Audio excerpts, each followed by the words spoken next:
কুললে গেছে গে। কারণ কি করতো কপাল যখন কুললে গেছে গে, এরপরে আমি তার মাজা দৌত করার লেগে গেছিলাম। মাইক দুইটা যখন ছাড়ছি এটা নিচে হয়ে গেছে, পিছে পড়ে গেছে। টিকিটা হচ্ছে তা টিকি হচ্ছে বাইরে 100%। আর ঠিক করে এখন ঠিক নিবে না, কই ভাই 200%। এ কয় আমি কেড়ে শুনছিলাম, আমি কেড়ে শুনছিলাম।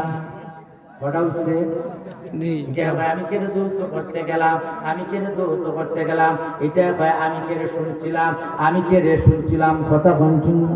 রুগী ভোজন হয়েছে, কবিরাজ বাকি আছে না নাই? আছে। পরের দিন কবিরাজ গেছে যাইয়া দেখা ডাবল। গতকালকে একটা, আজকে কটা? দুইটা। একটা কয় আমি যৌথ করতে গেলাম, আমি যৌথ করতে গেলাম। এটা কয় আমি কেড়ে শুনছিলাম, আমি কেড়ে শুনছিলাম। আর কবিরাজ যাইয়া কয় সর্বনাশ, রুগী আজকে ভালো করার মতো না।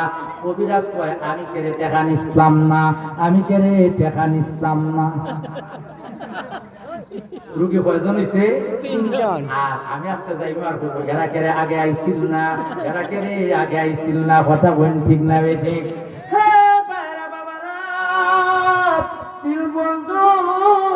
পাড়ার ভিতরে যখন যাইয়া ঢুকছে এবারে বাবারা একটা একটা ডাল করে ভাঙ্গা পড়ে, একটা একটা ডাল পড়তেছে। এরা এবার কই যায় বাজবো?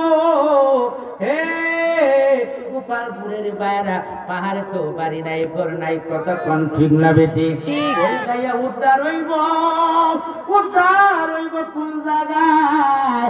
এবার একটা গর্তের ভিতরে, একটা গুহার ভিতরে দীনবন্ধু যখন যাইয়া প্রবেশ করছে, আল্লাহর খেলা বোঝা যায় না রে বাবা।